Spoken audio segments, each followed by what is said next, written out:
Camaradas, reciban un cordial saludo en esta cápsula más de nuestro canal Materialismo Dialéctico Hoy. El día de hoy hacemos esta cápsula porque consideramos que es muy importante el tema que vamos a abordar en este momento. De hecho, no forma parte de las cápsulas de las que hemos venido hablando, sin embargo, coincide con algunos temas que estamos tratando en algunas de nuestras series de cápsulas que estamos haciendo. El día de hoy vamos a tratar una cuestión muy importante, ¿no? Es la verdad sobre Hitler, ¿no? Vimos hace unos días una cápsula del camarada Hugo Satt, un camarada muy crítico con el sistema, que ha hecho una labor periodística importante, paralela a la que han venido haciendo los medios oficiales, ¿no? Y nosotros creemos que la labor del camarada ha sido magnífica, en el sentido de que ha mostrado a todos los compañeros de izquierda y el movimiento obrero en general una serie de caminos que tiene que seguir el movimiento, ¿no? Es un camarada que ha hecho un trabajo extraordinario en ese sentido y que ha sido como consecuencia de ese trabajo perseguido por sus ideas políticas, por lo que ha sido contundente, por toda su magnífica labor hasta el momento, ¿no? Sin embargo, nosotros no por ello coincidimos con él en todo su trabajo. Lo respaldamos y defendemos su derecho a la libre expresión y no solo ello, sino que a que no sea reprimido por sobre todo mostrarnos a nosotros el camino que muchas veces ha dado. Pero desafortunadamente su cápsula sobre la verdad de Hitler, lo que él considera la verdad de Hitler, es muy desafortunada. Y es más, le da más elementos a los grupos neonazis de por qué incorporarse a Hitler, ¿no? En ese sentido, a diferencia, va en contra esa cápsula de todo su trabajo y de toda su labor que ha venido haciendo durante todos estos años. Yo creo que la labor del compañero no es de ninguna forma apoyar grupos neonazis. Sin embargo, con esa cápsula y con la información errónea que maneja, termina haciéndole el juego a este tipo de gente. Sin embargo, nosotros esperamos que después de esta cápsula el compañero reflexione, le sea capaz de llegar nuestras ideas al compañero y pues bueno, puede tener el derecho a rebatirnos nuestras ideas y nuestros puntos de vista. De ser así, estamos dispuestos nosotros a debatir el tema con cualquier persona al respecto. Estamos dispuestos a un debate público al respecto, ¿no? Nosotros continuamos entonces al respecto de este tema, ¿no? Nosotros lo primero el primer error que vemos que maneja el camarada es que para él maneja dos bloques, los nazis, los cuicos por un lado, y por otro lado él aborda a los aliados. Él aborda como si que los aliados fueran un ente unido, ¿no? Él mete a Estados Unidos, a Inglaterra y a la Unión Soviética en el mismo bando. Y ese es el grave error de Hugo Satt. Para él, las cosas son como entre naciones y la cuestión no es una cuestión entre naciones, es una cuestión entre clases. Para empezar, tanto la Unión Soviética como la Unión Soviética es muy diferente a Gran Bretaña y a los Estados Unidos porque enarbola otros intereses de clase diferentes.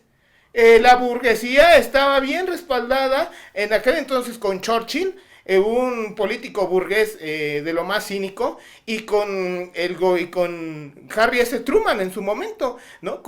Pero no es lo mismo plantear a la Unión Soviética, porque aunque de forma fantasmagórica, de forma retrógrada, la Unión Soviética representó los intereses del proletariado. Reitero, aún de forma retrógrada o de forma fantasmagórica, de forma, si quieren verlo así, como la sombra, incluso en el mejor de los casos.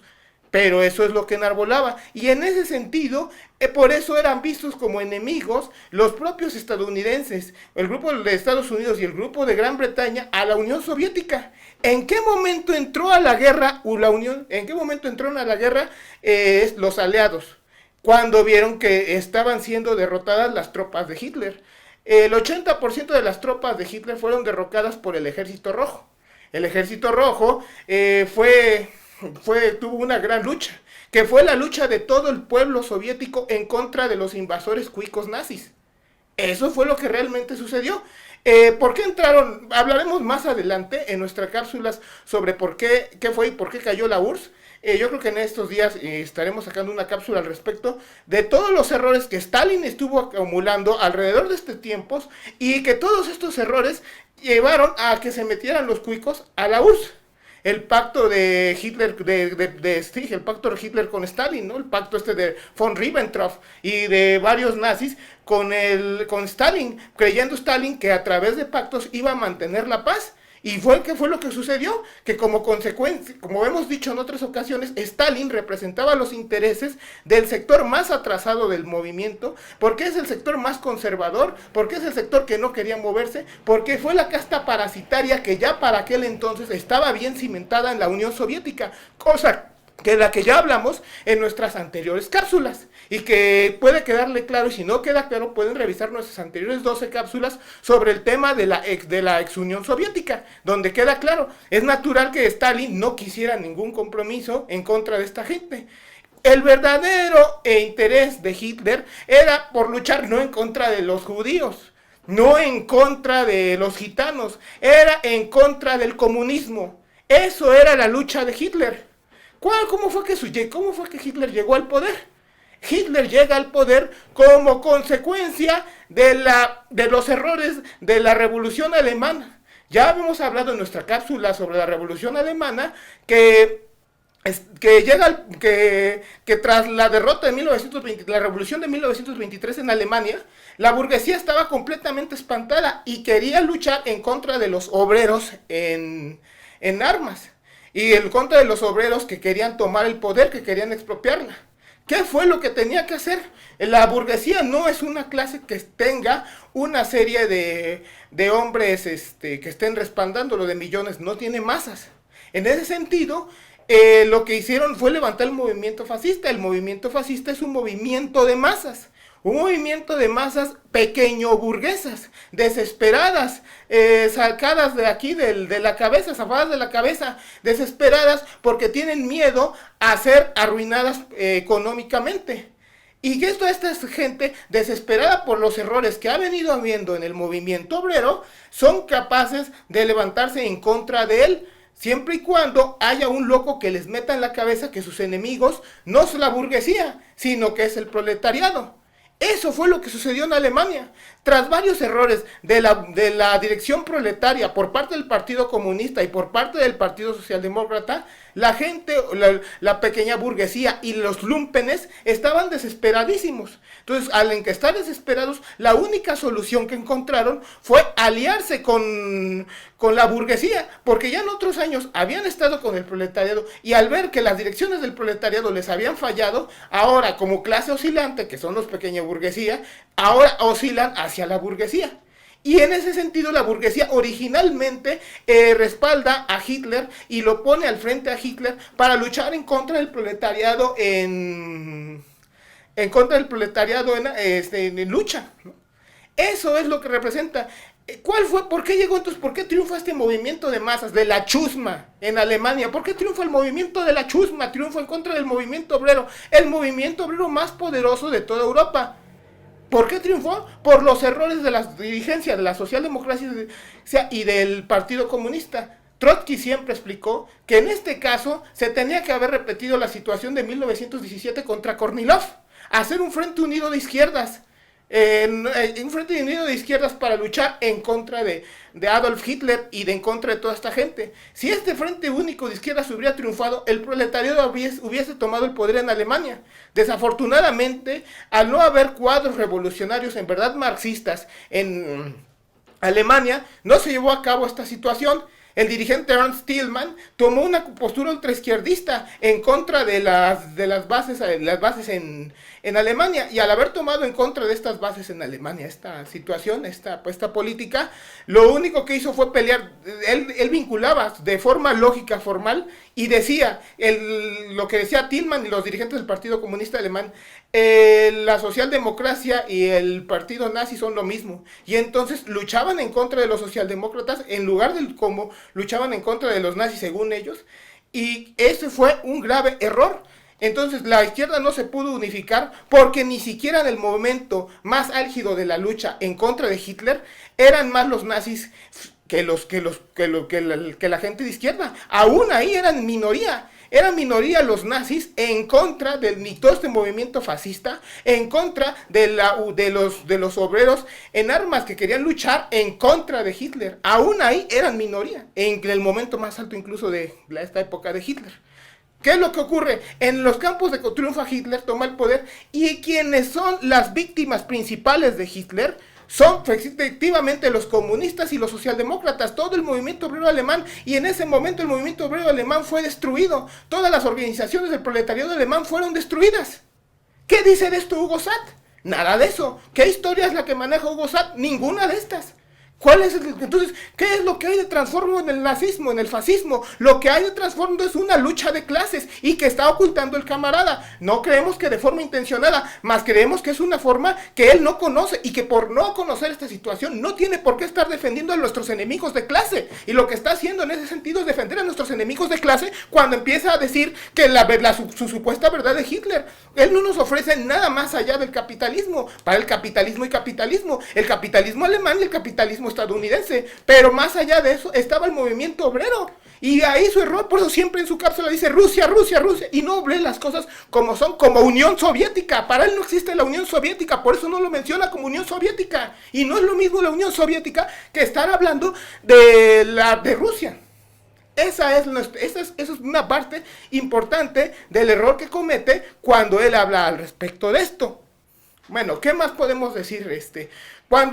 Ya hablaremos de las estupideces de Stalin, cuando llegan los cuicos, resulta que los mejores generales de la Unión Soviética han sido fusilados o habían venido siendo fusilados por la envidia que tiene Stalin al respecto de esta gente, de los grandes generales que había en esa época, ¿no? Y la Unión Soviética es el peor momento en que la agarran, porque es el peor momento en el que menos está desarmada.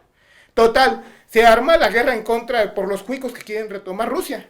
¿Quiénes salvaron la situación?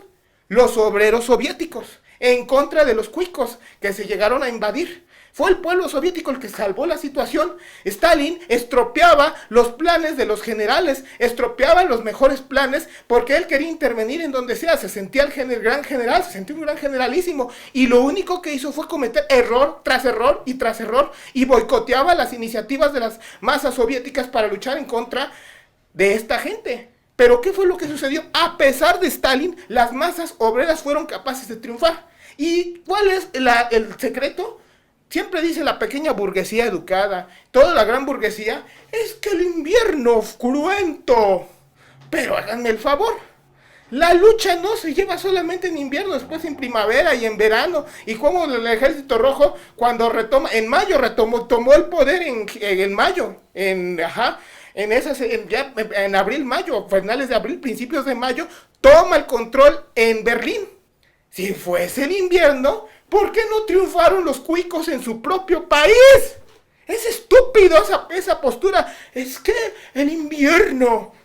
No, la lucha no fue en invierno. La lucha, incluso los cuicos tenían todas las de ganar, porque en Berlín era su país, y a pesar de que era su país, no pudieron triunfar, a pesar de que tenían todos los recursos de toda Europa que habían ellos invadido. Entonces, ¿por qué triunfaron los cuicos? La razón por la que triunfaron la Unión Soviética por arriba de los cuicos fue la economía planificada de la Unión Soviética.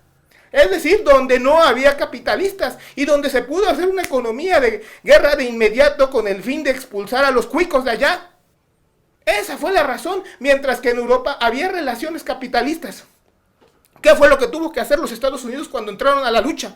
En la Segunda Guerra Mundial, al ver la superioridad de la Unión Soviética, que por cierto, las razones que llevaron a Estados Unidos y a Inglaterra a la Guerra Mundial fue el hecho de que no querían que la Unión Soviética se quedara con toda Europa, porque cuando los cuicos entraron, ellos estaban complacidos, porque la idea de Hitler de entrar a la lucha era derrotar a la Unión Soviética y liquidar todo el comunismo a nivel mundial. Esas eran las verdaderas intenciones de Hitler. Cuando hizo la Segunda Guerra Mundial, su verdadero enemigo de Hitler era la Unión Soviética.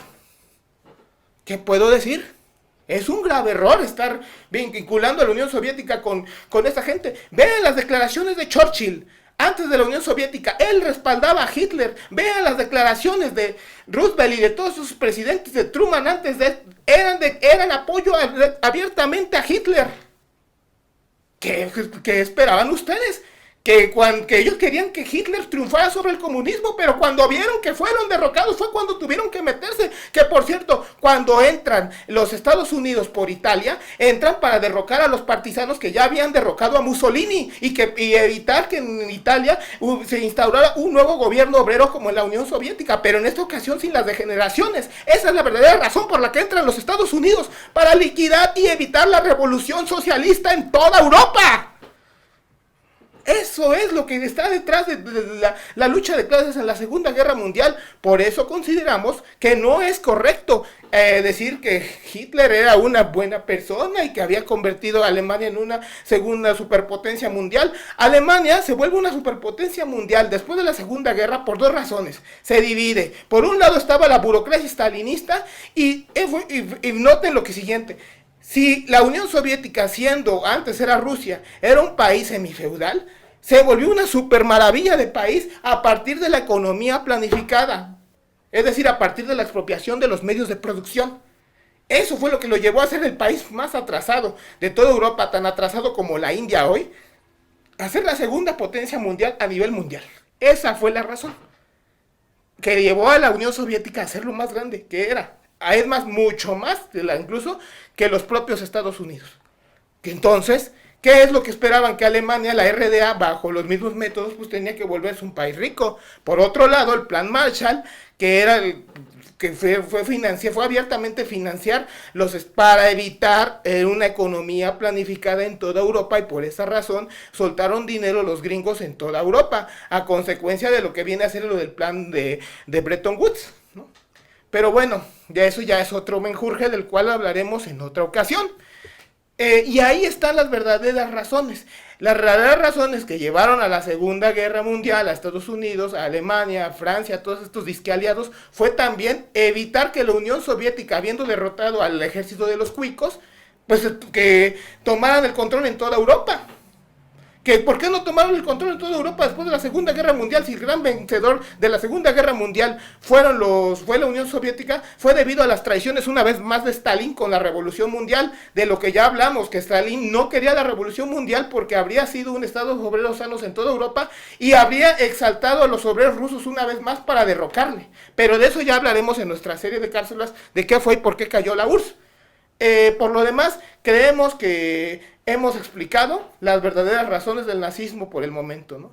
Agradecemos a todos nuestros compañeros que hayan visto esta cápsula. Los invitamos a que den like, a que se suscriban al canal y que de alguna forma u otra difundan este material. Desafortunadamente no tenemos nosotros los medios y por el momento somos un canal en el que apenas estamos empezando, para que nosotros estamos empezando, pues, y necesitamos de que ustedes difundan nuestros materiales para que de esa forma evitar resarcir el problema que muchos compañeros en el movimiento obrero puedan pensar al respecto del nazismo y pensar que el nazismo es una cuestión progresista cuando era una cuestión reaccionaria. Es el capitalismo en podredumbre, el nazismo, el fascismo, es el capitalismo en decadencia. Entonces, ¿cómo es confundir la vida con la muerte? Quienes estén planteando esta situación de decir que el nazismo estaba por arriba de la democracia y cuestiones por la democracia burguesa y todas cuestiones por el estilo, lo que representa el nazismo es la muerte, es el capitalismo empodrido. Pues muchas gracias, compañeros, por todo, y los invitamos a que sigan nuestro periódico revolucion.org.mx y que descarguen el nuevo número de nuestro periódico Revolución, el número 23. Muchas gracias y sigamos adelante, camaradas.